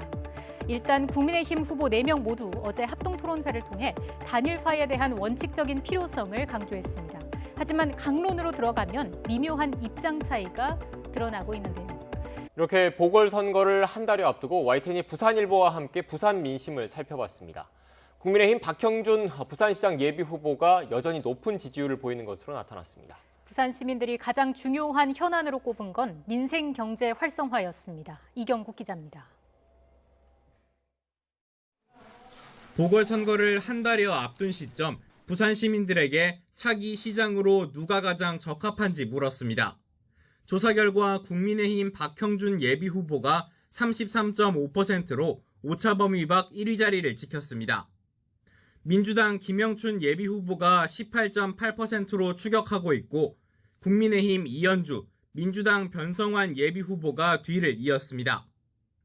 민주당 예비후보 중엔 김영춘 후보가 지난달 2차 조사 때보다 지지율을 끌어올리며 여유 있게 1위를 차지했고, 국민의힘 후보 적합도 조사에서는 박형준 후보가 43.8%로 2위 이현주 후보와 4배 가까운 차이를 보이며 선두 자리를 굳건히 했습니다. 각 정당 후보 적합도 조사에서 1위를 차지한 김영춘, 박형준 후보의 가상 대결에선 박 후보가 오차 범위를 훌쩍 넘는 17.7%포인트 차이로 김 후보를 이기는 것으로 나타났습니다. 부산 내 정당 지지도 조사에서도 국민의힘이 민주당을 오차 범위 아닌 4.8%포인트 앞서는 것으로 나타났습니다. 문재인 대통령의 국정 수행에 대해서는 부산 시민 절반 이상이 잘못하고 있다고 답해 부정적인 평가가 두드러졌습니다. 이번 부산시장 선거 투표에 참여할 것이냐는 질문에는 93.7%가 투표하겠다고 답변했는데, 선거의 의미를 두고는 정부 여당에 대한 심판론이 우세한 것으로 나타났습니다. 가장 중요한 현안으로는 민생경제 활성화와 일자리 창출이 뽑혔습니다. 부동산 시장 안정화가 뒤를 이었고, 최근 특별법이 통과된 가덕도 신공항은 3위를 기록했습니다. 가덕도 신공항 추진이 어느 당 후보에게 유리할지를 두고는 민주당 후보에게 유리할 거란 답변이 많았는데, 선거에 별다른 영향을 주지 않을 거란 답변 역시 높게 나타났습니다.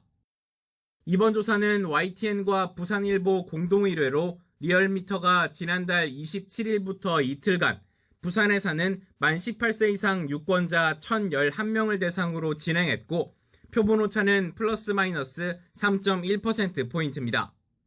YTN 이경국입니다. 더불어민주당 홍익표 정책위 의장은 오늘부터 시작된 3월 국회에서 금고형 이상을 받은 의료인의 면허를 취소하는 내용의 의료법 개정안을 반드시 통과시켜야 한다고 촉구했습니다. 홍 정책위 의장은 오늘 당회의에서 개정안의 내용은 오랜 기간 숙성된 논의인데다 국민적 공감을 얻은 사안이라고 강조했습니다. 정부가 국무회의에서 19조 5천억 원 규모의 맞춤형 4차 재난지원금이 담긴 추경을 의결했습니다. 문재인 대통령은 4차례의 코로나19 재난지원금 가운데 이번이 최대 규모라며 국회의 신속 처리를 당부했습니다. 이런 가운데 여야는 벌써 치열한 신경전을 벌이고 있습니다. 보도에 차정윤 기자입니다.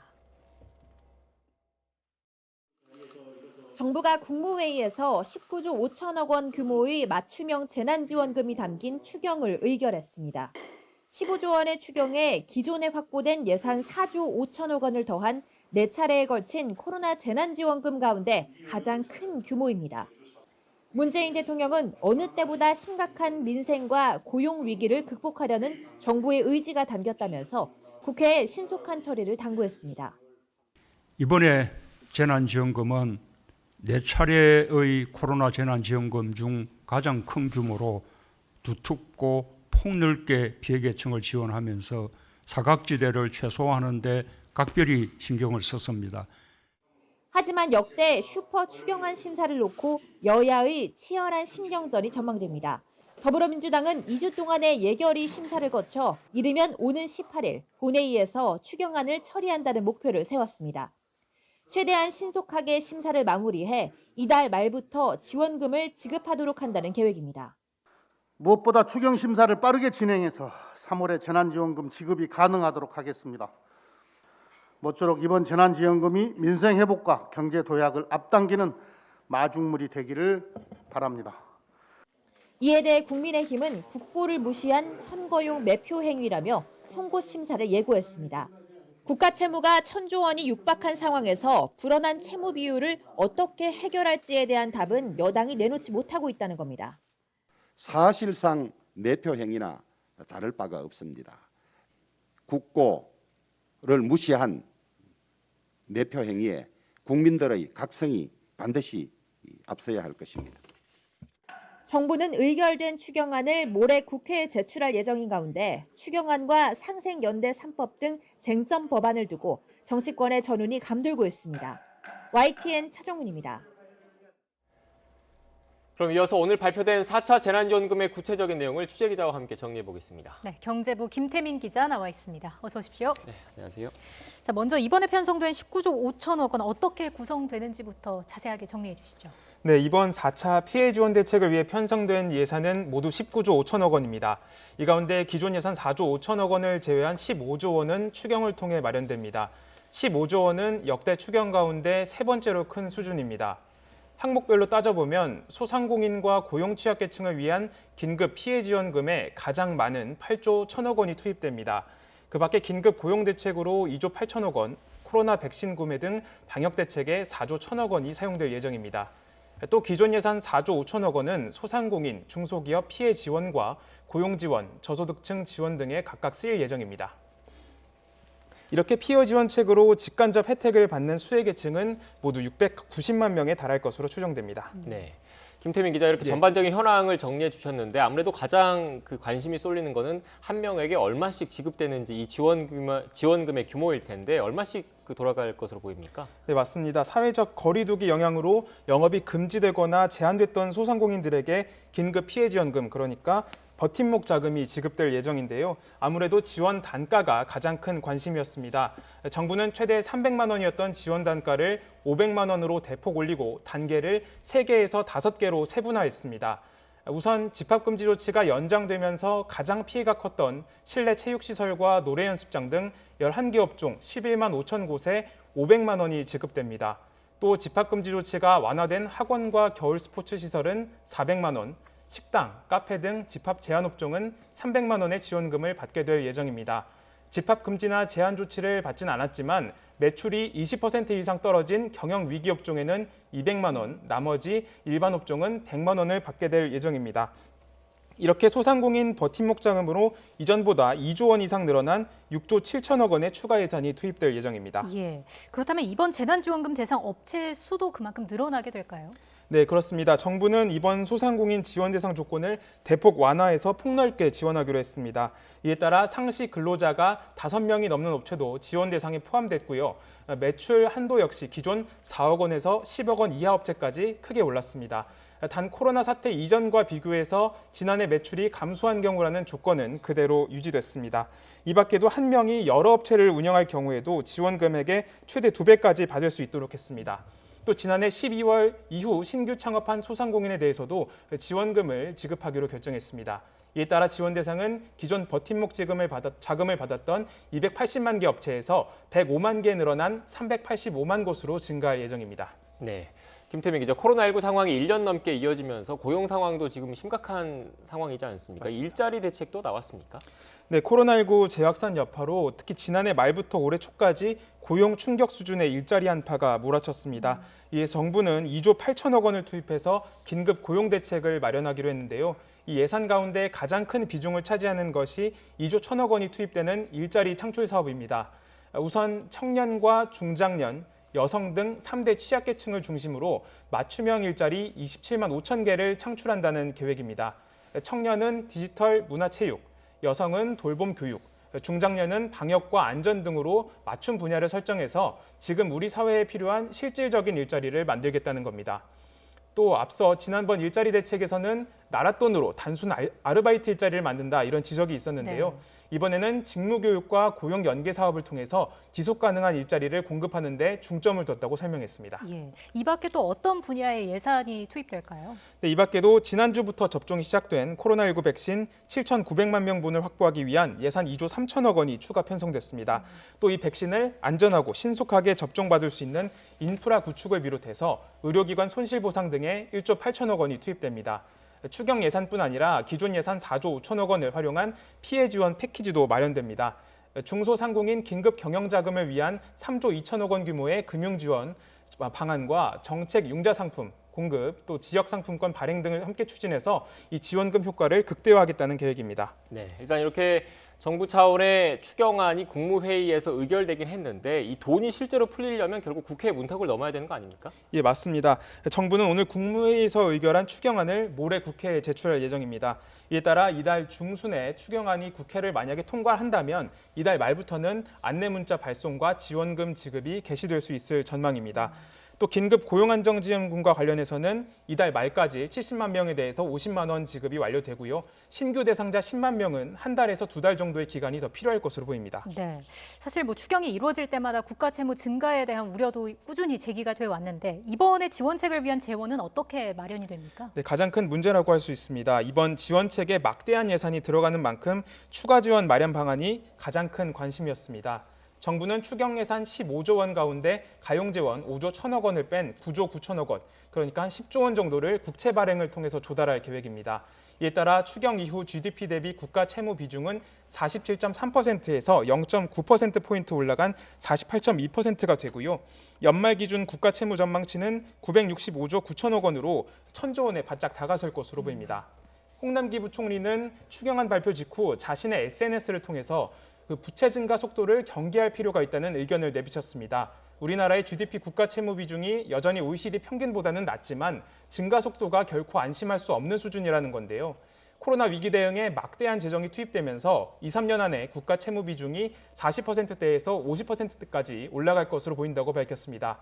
특히 우리나라처럼 기축통화국이 아닌 경우에는 대외 신인도 관리가 중요하다면서 굳은 소리를 듣더라도 재정당국의 목소리를 전할 수밖에 없다고 강조하기도 했습니다. 네, 알겠습니다. 4차 재난지원금, 오늘 발표된 4차 재난지원금의 구체적인 내용과 관련해서 경제부 김태민 기자와 함께 짚어봤습니다. 오늘 말씀 고맙습니다. 고맙습니다.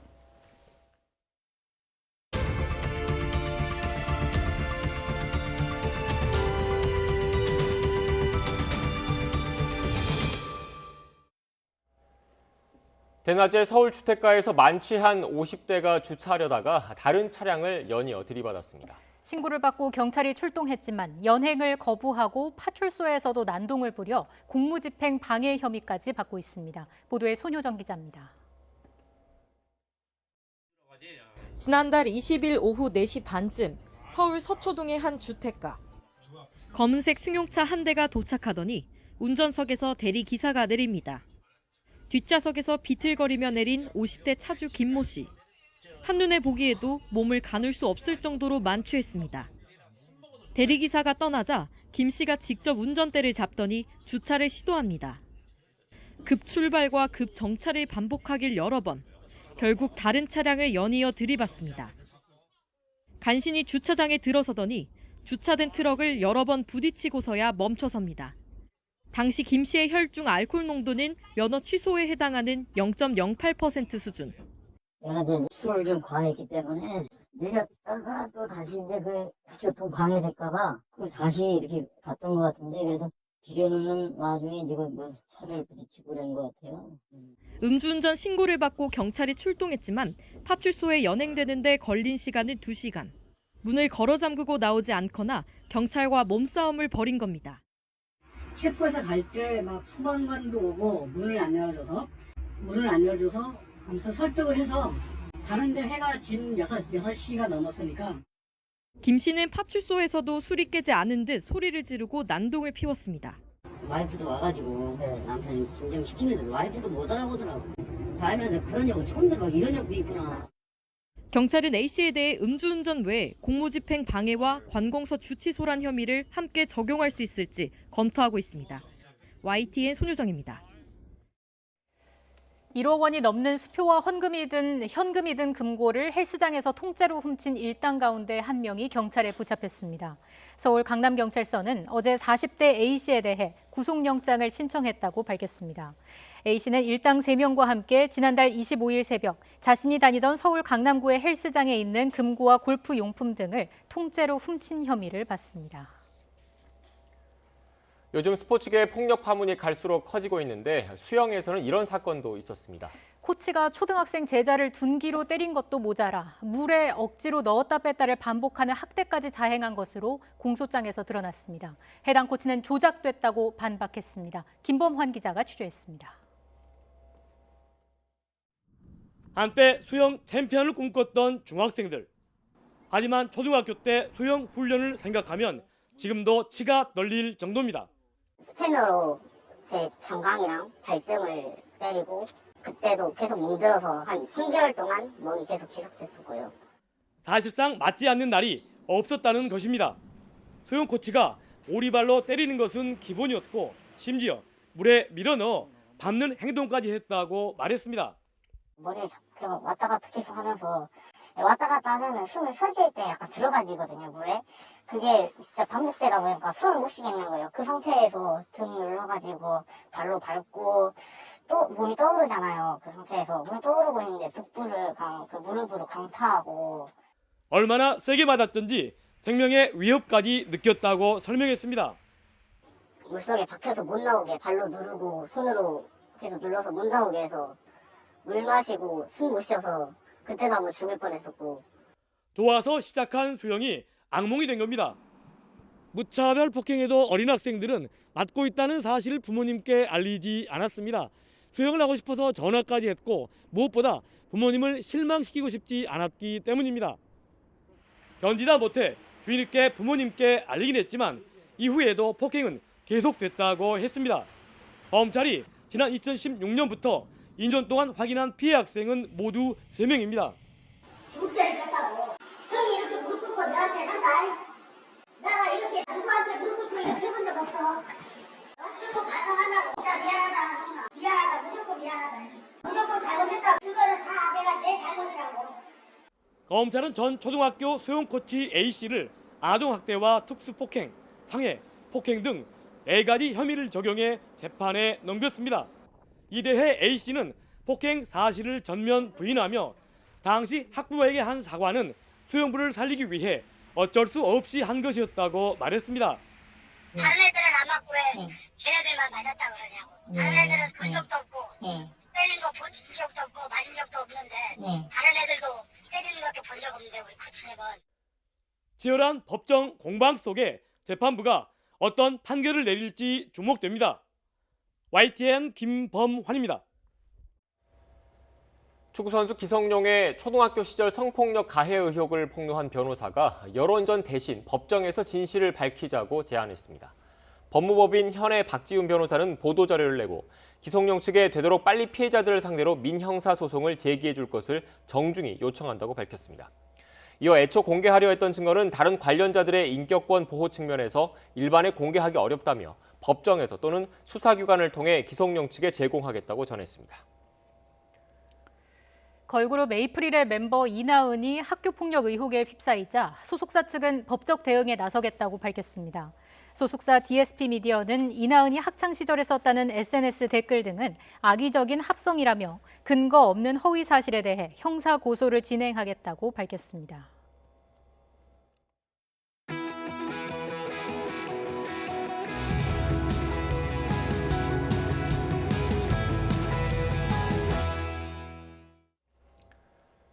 오늘 새 학기가 시작됐습니다. 지난해와 달리 매일 학교에 가는 학교도 늘었죠? 네, 그렇습니다. 하지만 설레는 표정 속에 감염에 대한 불안도 여전합니다.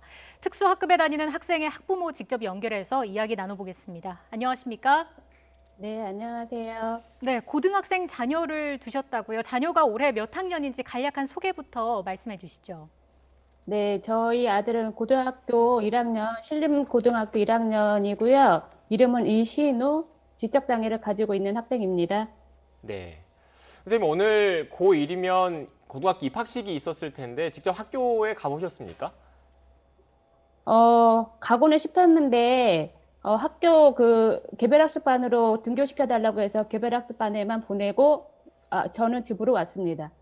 네. 주변에서 뭐 들은 이야기들이 있을 수 있을 것 같아요. 입학식 모습이 예전과 좀 많이 달라졌다 이런 얘기가 있었나요? 아무래도 많이 달라졌죠. 작년 코로나 발생하기 전까지는 엄마들도 같이 등교를 해서 입학식도 보고 사진도 찍고 했었는데 그런 게 전혀 못하니까 좀 많이 아쉽긴 하거든요. 네, 지금 화면에서 아드님이시죠? 아드님이 학교에 그 등교하는 모습이신 것 같은데 직접 촬영을 하신 네네. 겁니까? 네네. 네. 이렇게 등교길, 혼자 학교에 가는 등교길 아무래도 좀 불안한 마음이 좀 크실 것 같은데 집에서 어떤 점을 또 당부하셨습니까? 지금 아무래도 상황이 상황인지라 코로나가 제일 염려가 되고 있잖아요. 그래서 마스크 상시 착용하라고 당부를 하고 손 씻기 같은 것도 잘 하라고 예방수칙 잘 지키라고 계속 안내를 하고 있습니다. 예, 학교에서 학생이나 각 가정에 특별히 당부한 내용도 있었을까요? 아직까지는 학교 측에 오늘 입학식이기 때문에 별다른 내용은 없었고 안내 문자 온 게 오늘 입학식에는 학부모는 참석하지 말라는 안내 문자가 왔습니다. 네. 선생님, 그리고 학교에 가기 전에 이 자가진단 앱이라는 게 있나 보더라고요. 건강 상태를 일일이 체크하는 그 앱이 있는 것 같던데 오늘 아침에도 체크를 네. 좀 잘 하셨습니까? 네, 체크하고 보냈습니다. 네, 그 체크를 하는데 좀 불편하거나 좀 어려움이 있거나 그런 건 없었습니까? 처음에 코로나 발생해서 자가진단 할 때는 문항수가 많아서 조금 더 시간이 걸렸는데 지금은 좀 보완이 돼서 3문항까지만 체크를 해서 보내면 되니까 예전보다는 조금 나아지긴 했습니다. 네. 자녀분이 안 계신 또는 자녀분이 이미 학교를 졸업하신 시청자분들도 계시기 때문에 잘 모르신 분들도 있을 것 같아서 이 자가진단 앱에 어떤 항목들이 있는 겁니까? 일단 본인이 열이 있는지 체크를 하고요. 그리고 가족 중에 그 격리 대상자가 있는지 체크를 하고 그다음에 해외여행 갔다 온 이력이 있는지 체크만 해서 보내면 됩니다. 네. 자녀분이 올해 고1이 됐다고 말씀을 해주셨는데 올해 등교는 어떻게 진행되나요? 아직 확실한 건 아닌데요. 다음 주까지는 1학년이기 때문에 적응 기간을 가져야 돼서 등교를 하고 셋째 주에는 원격 수업으로 진행이 된다는 것까지만 현재 나온 상태입니다. 네. 지금 학교를 가는 날도 있고 고등학교 1학년이기 때문에 학교를 가는 날도 있고 또 원격 수업을 하는 날도 있다라는 말씀이신 건데 원격 수업을 하는 날의 경우에는 또 학력 격차에 대한 그런 우려가 꾸준히 제기되고 있더라고요. 예. 네, 실제로 아무래도 원격 수업을 진행하다 보면 저희 아이들 그 특수교육 대상자 위주에 맞춰진 게 아니고 일반 학생들 위주에 맞춰진 그 원격 수업을 진행하다 보니까 저희 특수교육 대상자들이 일반 학생들의 원격 수업을 따라가기에는 좀 무리가 있습니다. 예, 구체적으로 원격 수업 관련해서 특별히 어려움을 느꼈던 점이 있었을까요? 지난해를 되돌아보면 원격 수업을 할 때 아이가 그 원격 수업에 적응하는기까지 시간도 걸리기도 했고요. 그 쌍방향 실시간 수업으로 변경됐을 때는 그 시간에 맞춰서 수업을 들어야 하기 때문에 그 시간 맞추는 거에 대한 어려움이 많이 있었습니다. 네, 어려움이 좀 있었다는 말씀이신데 올해는 그러면 어떤 점이 개선됐으면 좋겠습니까? 지금 교육부에서는 그 장애 학생들은 매일 등교 원칙을 바꿨는데 그 매일 등교를 한다 하더라도 저희 그 각자 아이 상황에 맞는 교육이 진행이 될지가 걱정이 되고요. 또 이제 아무래도 코로나가 계속 유행 중에 있으니까 코로나에 걸리지 않도록 최대한 노력을 해서 보내는 게 좋겠다는 생각을 하고 있습니다. 네, 매일 등교에 대한 기대와 우려가 함께 있는 상황입니다. 일단 안전한 교내 방역이 중요할 텐데 이를 위해서 교직원 등 종사자의 백신 접종 우선순위가 필요하다 이런 목소리가 나오고 있거든요. 여기에 대해서는 어떻게 생각하세요? 저는 필요하다고 생각을 하고 있습니다. 교사들이 먼저 우선 접종을 하게 되면 저희 그 특수교육 대상자들이 학교에 갈 때도 조금 더 안전하게 등교를 할 수 있을 것 같아서 필요하다고 생각이 됩니다. 네, 특히 또 방역당국 그리고 교육당국에서는 그 여러 선생님들 가운데서도 특수학교 선생님들 그리고 보건 담당하시는 선생님들을 그 선생님들 가운데서도 우선 접종을 검토한다 이런 기사도 나오고 있더라고요. 어떻게 생각하십니까? 저는 그게 맞다고 생각을 하고 있습니다. 그래야 저희 아이들이 초반에도 말씀드렸지만 아이들이 그래도 매일 등교했을 때 조금 더 안전하게 등교를 해서 불안감을 떨쳐버릴 수 있을 것 같습니다. 주변의 다른 학부모님들도 비슷한 의견을 갖고 계신 건가요? 네네네. 알겠습니다. 작년과 비교했을 때 등교 수업이 이제 대폭 확대가 됐습니다. 아무리 뭐 교내 감염의 위험이 낮다고 하더라도 부모님들은 다 걱정되는 마음이 있으실 텐데요. 자녀에게 어떤 부분을 좀 당부하셨는지 그리고 가정에서 어떤 점을 각별히 주의하고 계신지 마지막으로 한 말씀 해주시죠. 코로나 지금 앞에서 계속 얘기됐던 거긴 한데 코로나가 유행이니까 마스크 상시 착용하라고 당부를 하고요. 수시로 손을 닦으라고 손 씻으라고 매일 당부를 하고 있습니다. 네, 알겠습니다. 지금 특수학급에 다니는 학생의 학부모 그리고 직접 연결해서 이야기 들어봤습니다. 박재숙 선생님 오늘 말씀 고맙습니다. 네, 감사합니다.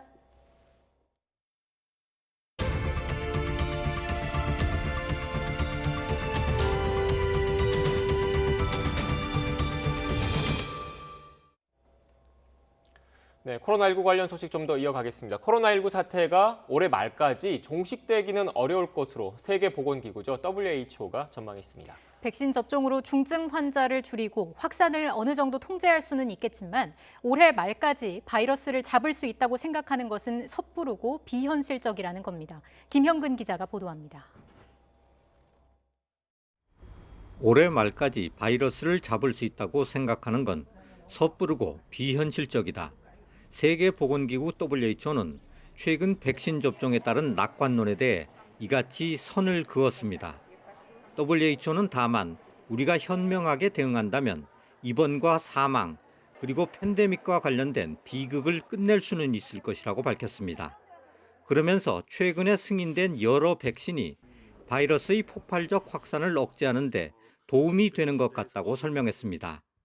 And if the vaccines begin to impact not only on death and not only on hospitalization, but have a significant impact on transmission dynamics and transmission risk, then I believe we will accelerate towards controlling this pandemic. 하지만 진화하는 바이러스에 대해 장담할 수 있는 건 아무것도 없다며 지나친 낙관론을 경계했습니다. 실제로 최근 들어 영국, 남아공, 브라질 외에 미국에서도 새로운 변이 바이러스가 발생한 것을 우려스럽게 보고 있습니다. 일부 변이 바이러스는 백신 효과를 떨어뜨리는 것으로 나타났기 때문입니다. 전 세계 코로나19 상황도 7주 만에 증가세로 돌아섰습니다. Reported cases increased in 4 of WHO's 6 regions: the Americas, Europe, Southeast Asia, and the Eastern Mediterranean. WHO는 실망스럽지만 놀랍지 않은 일이라고 밝혔습니다. 많은 곳에서 방역 조치를 완화한 결과라는 겁니다. WHO는 특히 별다른 방역 대책 없이 백신에만 의존하는 건 극히 위험하다고 지적했습니다. 그러면서 사회적 거리두기 등 기본적인 방역 수칙을 지키는 것이 무엇보다 중요하다고 거듭 강조했습니다. YTN 김영근입니다. 코로나19에 걸렸다 나은 뒤에도 후유증이 계속되는 증상이죠. 장기 코로나19 증후군에 대한 연구가 시작됩니다. 미국 국립보건원이 전폭적인 예산 지원을 받아 연구에 들어갑니다. 김진호 기자입니다. 코로나19에 걸리면 다 나은 뒤에도 많은 후유증이 따릅니다.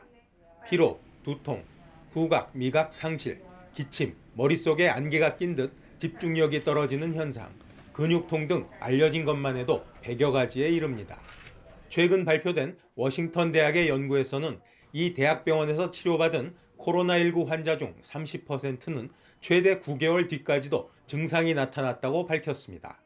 Fatigue was the most common reported symptom, and persistent symptoms were reported by 1/3 of outpatients with mild disease. 미국 국립보건원은 여전히 정의가 계속 바뀌고 있지만 이런 증상들은 집합적으로 묶어 코로나 감염 급성 후유증으로 불릴 수 있다고 설명했습니다. 흔히 장기 코로나19 증후군이라고 알려져 있습니다. 국립보건원은 우리는 아직 이 문제의 심각성을 모르지만 코로나19에 걸렸거나 감염될 모든 연령대 사람들의 수를 고려할 때 공중보건에 끼칠 영향은 심대할 수 있다고 강조하고 장기 코로나19 증후군에 대해 연구하겠다고 발표했습니다. And I'm happy to say that yesterday there was the first in what will be a series of research opportunity announcements released for NIH initiative on this puzzling syndrome.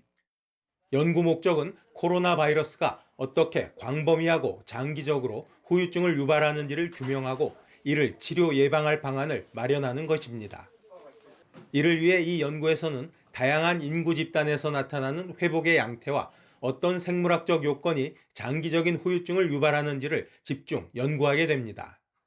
미 국립보건원은 지난해 12월 코로나19 감염이 장기적으로 건강에 미치는 영향을 연구하기 위해 4년간 15억 달러, 우리 돈 약 1조 6,600억 원의 자금을 지원받기로 했습니다. YTN 김진호입니다.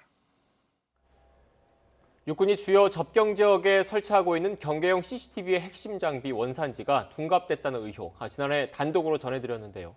취재진이 육군에 제출된 업체 측 제안서 일부를 입수해서 살펴봤더니 이른바 라벨 가리가 의심되는 장비가 한둘이 아니었습니다. 경찰은 입찰 경쟁 때부터 업체가 의도적으로 군을 속인 것으로 보고 내사를 벌이고 있습니다. 김우준 기자의 단독 보도입니다. 북한 목선에 뚫린 경계를 강화하겠다며 육군이 주관하고 있는 해강한 사업. YTN은 지난해 10월 사업에 들어가는 CCTV의 핵심 장비 원산지가 둔갑됐다는 의혹을 제기했습니다. 군 당국이 계약한 업체가 중국산 부품 등을 조립만 한 뒤 국산으로 속였다는 의혹이 제기됐습니다. 보도 이후 국방부가 감사에 들어간 데 이어 최근 경찰도 내사에 나선 것으로 확인됐습니다. 경찰청 범죄정보과가 4개월에 걸친 첩보 수집 끝에 구체적인 혐의점을 포착한 겁니다. 내부에서 나름의 이제 절차를 거쳐서 착수하기 때문에 제가 경찰은 이른바 라벨 관리를 의심하고 있습니다.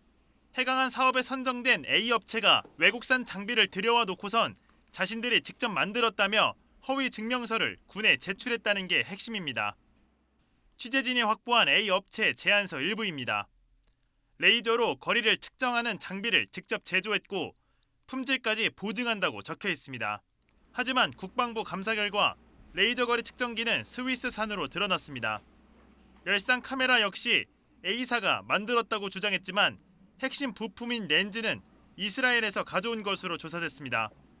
A사는 열상 카메라 몸통에 해당하는 센서는 국내 업체인 B사 제품이라고 군에 보고했습니다. 하지만 취재진의 확인 결과 B사는 센서를 공급한 적도 계약한 사실도 없습니다. 거래한 적도 없고 우리 반장되면 되게 지켰거든요. 국가계약법상 제안서에 허위 사실을 기재할 경우 사업 탈락은 물론 부당업자로 분류되며 엄연한 형사처벌 대상입니다. 국산 장비로 제안서를 작성해서 납품을 하고 라벨도 원산업체가 아닌 자신의 라벨을 부착함으로써 국산 장비로 오인하게 하거나 기술력에 대한 기망을 한 경우라면 사기죄 내지는 위계에 의한 공무집행 방해죄로 처벌될 수 있습니다. A업체 관계자는 주요 장비 대부분을 외국에서 들여왔다고 인정했습니다. 다만 외국산 장비를 모아서 자신들이 국내에서 조립한 만큼 자사 제품으로 봐야 한다고 항변했습니다. 어차피 그걸 묶어야 쓸 수 있는 장비거든요. 그러니까 파이널 제조를 저희가 했다고 하니까 제안서에 그렇게 들어가요. A사가 납품한 장비와 제안서를 분석 중인 경찰은 조만간 공식 수사로 전환할 계획입니다. YTN 김우준입니다. 근무시간 음주와 변호사 유착 등 의혹으로 대기 발령 조치된 박모전 서울 강남경찰서장에 대해서 경찰청과 서울경찰청이 함께 감찰에 나섰습니다. 서울경찰청은 오늘 박 전 서장과 관련해 총경급 경찰의 비위 관련 의혹은 사안이 엄중하다고 판단해 철저하게 사실관계를 확인하고 있다고 밝혔습니다. 또 앞으로 감찰 조사에서 의혹이 일부 사실로 드러날 경우 수사로 전환하기 위한 직무 고발도 가능하다고 덧붙였습니다. 경기 광명과 시흥신도시가 신규 공공택지로 선정 발표되기 전 한국토지주택공사 LH 직원들이 땅 2만여 제곱미터를 미리 사뒀다는 주장이 제기됐습니다. 참여연대와 민주사회를 위한 변호사 모임은 오늘 기자회견을 열고 LH 직원 10여 명이 지분을 나누어서 땅 100억 원어치를 매입한 정황을 확인했다고 밝혔습니다. 광명 시흥 지역은 지난달 24일 3기 신도시로 선정된 곳인데 참여연대는 LH 직원 14명과 배우자 가족들이 대출 58억 원을 받아 2018년부터 지난 6월까지 필지 10곳을 미리 사뒀다고 주장했습니다. 우리은행은 2015년부터 3년 동안 채용비리로 부정입사한 이들에 대해서 지난 2월 말 퇴직 조치를 완료했고 채용비리 피해자에 대한 구제 방안으로 이달 중 특별 채용을 실시할 예정이라고 밝혔습니다. 채용비리에 대한 대법원 최종 판결 결과 우리은행 부정입사자는 총 20명으로 밝혀졌고 이 가운데 12명은 앞서 자발적으로 퇴직했습니다. 위안부 역사를 왜곡한 하버드대 램지어 교수에 대해서 한인단체들의 규탄 집회와 성명이 잇따르고 있습니다. 현지 시각 3.1절을 맞아 미국의 수도 워싱턴 DC에서도 규탄 집회가 열렸습니다. 보도에 강태욱 특파원입니다. 워싱턴 DC 지역의 한인타운인 애넌데일 초입, 일본의 방해로 3년여 동안 떠돌던 소녀상이 지난 2019년 10월 이곳에 자리를 잡았습니다. 한인단체 회원들이 이번에는 램지어 교수를 규탄하기 위해 워싱턴 평화의 소녀상 앞에 모였습니다.